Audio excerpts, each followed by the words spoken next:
पाकिस्तान तहरीक इंसाफ के नायब चेयरमैन शाह महमूद कुरैशी साहब हमारे साथ मौजूद हैं, उनसे बात करते हैं।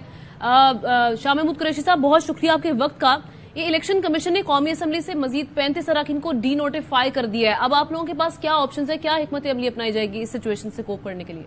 मैं इलेक्शन कमीशन से ये जानना चाहूंगा कि उन्होंने अभी स्पीकर साहब का फैसला यकीनन उनकी नजर से गुजरा होगा, जिस पे स्पीकर साहब ने, जब मैंने उनको खत लिखा अपने इस्तीफों के सिलसिले में और फिर हमने एक वफद भेजा कि हम मिलना चाहते हैं ताकि इस्तीफों का कोई फैसला किया जाए कि वो कबूल हैं, कि वो मंजूर हुए हैं या नहीं हुए, और उनको मंजूर करें, तो हमें जवाब क्या दिया गया?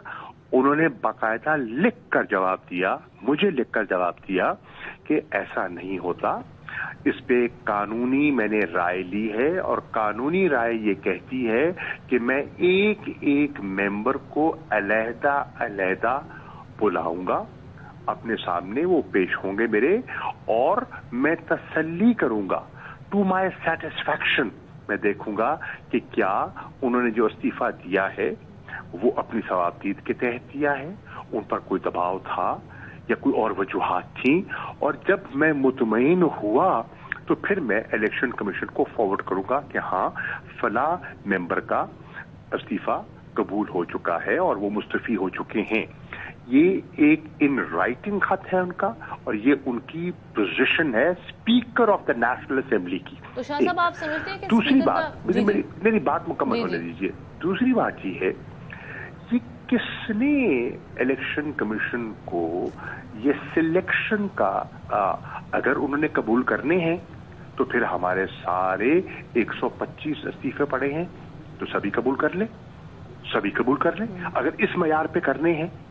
और अगर उन्होंने जो मयार स्पीकर ने और अदालतों ने तय किया है उस मयार के मुताबिक उन्होंने इस्तीफे कबूल करने हैं तो फिर ये सिलेक्शन नहीं होगी, और ये सिलेक्शन जो है ये बदनीयती पर मबनी होगी। ये पूरे निजाम के साथ एक खेल खेला जा रहा है, क्योंकि वो देख रहे हैं कि तहरीक इंसाफ ने खैबर पख्तूनख्वा की हुकूमत को तहलील करने का फैसला किया, पंजाब की जो असेंबली है वो तहलील हो चुकी है और अब वो आगे बढ़ रहे हैं और कौमी असेंबली के लिए उन्होंने एक हिकमत अमली अपनाई है, और जो कायदे हिज़्ब इख्तिलाफ हैं उन्हें फारिग करने का एक फैसला हुआ है, क्योंकि हम समझते हैं कि वो बराए नाम हैं, वो हुकूमत की पॉकेट यूनियन है, वो बिल्कुल हिज़्ब इख्तिलाफ का किरदार ही अदा नहीं कर रहे।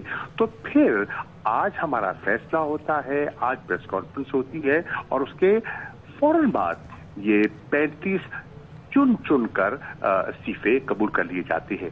अब इस पर हमें अभी खबर सामने आई है, हम इस पर तबादला ख्याल करके अपना लायामल आपके सामने पेश करेंगे। ठीक है शाह साहब, वसीम बादामी एंकर पर्सन हमारे साथ मौजूद हैं, वो आपसे सवाल करना चाहेंगे। वसीम जी जी। शाह साहब, मैं बस ये जानना चाह रहा था कि क्या यानी ये इलेक्शन कमीशन ऑफ पाकिस्तान जब स्पीकर कौमी असेंबली कह दे तो फिर क्या पाबंद होता है उन अराकीन को डी नोटिफाई करने का, या उस पर इलेक्शन कमीशन ऑफ पाकिस्तान कोई अपनी राय दे सकता है इस पर? देखिए किबला, वो कह रहे हैं कि ये मसला अदालत में गया था और अदालत ने एक तरीक़ेकार का तयन किया था। स्पीकर साहब ये कह रहे हैं कि उस जो अदालती फैसला है मैं उस फैसले का पाबंद हूं, चुनाचे मैं यकमुश्त आपके नहीं कर सकता। ठीक, के बाद दीगर आए। अब हमारा मौक़िफ़ ये है बदामी साहब, अगर आपने अदालती फैसले को झुठलाना है तो फिर आपने अगर इस्तीफे कबूली करने हैं, और आपने हमारे इस्तीफों पर एतराज लगाया था कि वो अपने हाथ से नहीं लिखा हुआ, वो साइक्लोस्टाइल पर है, जितने एतराजात थे, तो वो सिर्फ 35 पे तो लागू नहीं होते ना, 125 पे लागू होते हैं। फिर आप मंजूर करते हैं तो 125 इलेक्शन कमीशन को आज 125 की नोटिफिकेशन करने चाहिए थे। मैं ये बात बहुत लॉजिकल और बिल्कुल ऐसा ही है जैसा आपने कहा। नहीं, मैं कह रहा था इस सूरत में आपकी तनकीद फिर स्पीकर पर है ना कि आपने सेलेक्टिव अप्रोच कैसे अपनाई, न कि इलेक्शन कमीशन पे, चूंकि इलेक्शन कमीशन से आप पाबंद नहीं कि स्पीकर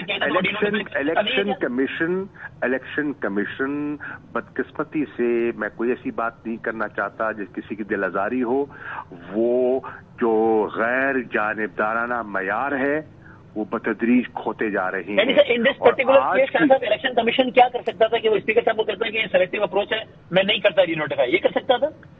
वो कहते हैं वो अपना जो प्रोसेस है, जो स्पीकर ने कहा है, उस प्रोसेस को मुकम्मल करें, उस प्रोसेस को मुकम्मल करें, और स्पीकर को डेट देनी चाहिए थी, एक एक मेंबर को बुलाना चाहिए था और अपनी तसल्ली कर लेते।